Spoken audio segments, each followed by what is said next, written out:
Bonsoir mes amis.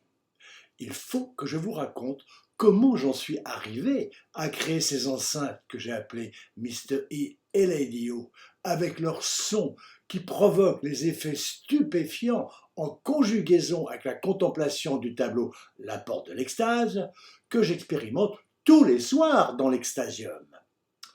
Je vous rappelle que ce tableau mandala représente la porte dans le ciel au début du livre de l'Apocalypse. Ça s'est passé en plusieurs étapes, dont je vous ai déjà raconté les prémices avec les Amazones.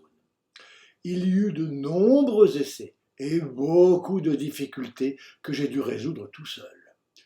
Je vais devoir décrire des aspects techniques qui vous feront apprécier la complexité de cette recherche hors des sentiers battus. Je précise qu'elle s'est passée en parallèle de celle de la peinture, du tableau électronique, de l'acoustique, de la salle et des sièges, des jeux de lumière et la musique.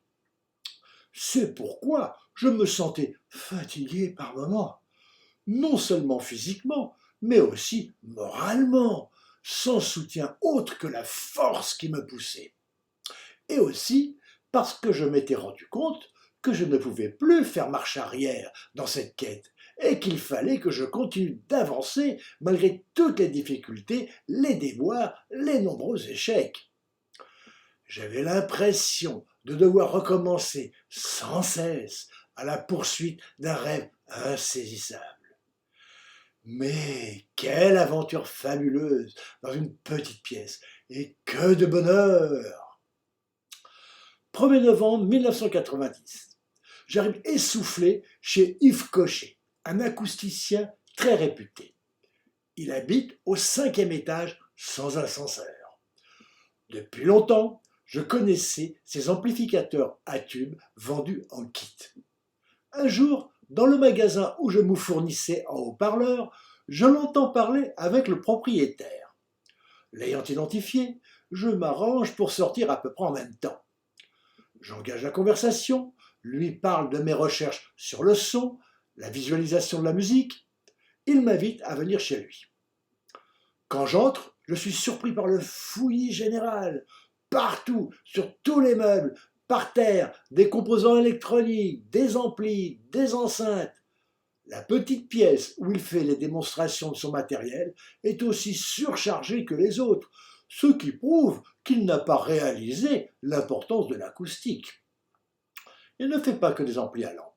Il s'est aussi penché sur les amplis à transistors, dits en classe AB, les plus courants et les moins chers, et m'a montré que leur son pouvait être plus naturel que celui des amplis à lampe, pourtant considérés comme meilleurs. Il m'ouvre ainsi des horizons nouveaux, bien moins coûteux. Surtout, il s'est aussi attaqué aux enceintes. Mais au lieu des gros monstres que je connaissais, il me prouve qu'avec des petites enceintes à 2 voix, c'est-à-dire un haut-parleur de grave médium couplé à haut-parleur d'aigu, il peut fournir un son très convaincant. J'ai beaucoup appris à son contact. Il viendra chez moi découvrir l'Extasium sans faire de commentaires. Attitude fréquente dans le milieu du son et aussi dans celui des arts plastiques. Je retournerai plusieurs fois le voir. À chaque fois, il fallait subir la parole du maître. Plus exactement, il faisait la leçon à tout le monde et écoutait très rarement ce qu'on lui disait. Quand j'arrivais à lui parler de ce que j'avais expérimenté ou découvert, pour lui c'était toujours des queues de cerises sans importance. Dans ces conditions, je n'ai plus rien dit et observé au maximum pour m'en servir dans ma recherche. Avec les Amazones, je m'étais rendu compte que si j'avais réussi une création spectaculaire, elle était difficilement vendable. En plus, la dimension imposante, 1,58 m de haut, près de 80 kg au total, n'était pas très pratique. Les possibilités que m'ouvraient les petits enceintes m'ont paru beaucoup plus grandes, et j'ai décidé de me lancer dans cette direction. Les haut-parleurs étaient bien moins coûteux, et je pouvais donc faire davantage d'expérimentations. J'ai pensé à des quantités de matériaux pour les réaliser autres que ceux qui se faisaient habituellement, comme du polystyrène expansé. Une vraie catastrophe sonore. J'ai utilisé des produits d'isolation phonique pour les enceintes et pour les murs.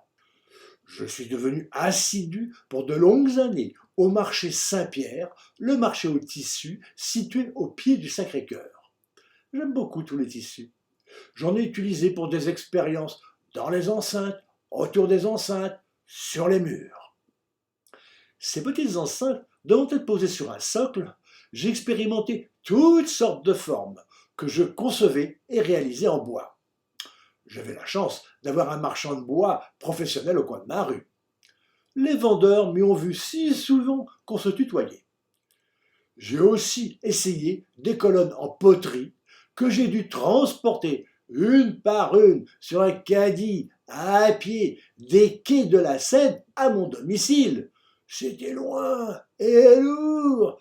Ensuite, j'ai envisagé de les remplir de sable que j'allais ramasser sur les chantiers environnants avec l'aide de Foumi, qui râlait bien un peu, mais le faisait. J'ai réussi à obtenir un son très convenable pour un prix de revient et un encombrement bien moindre qu'avec mes précédentes recherches.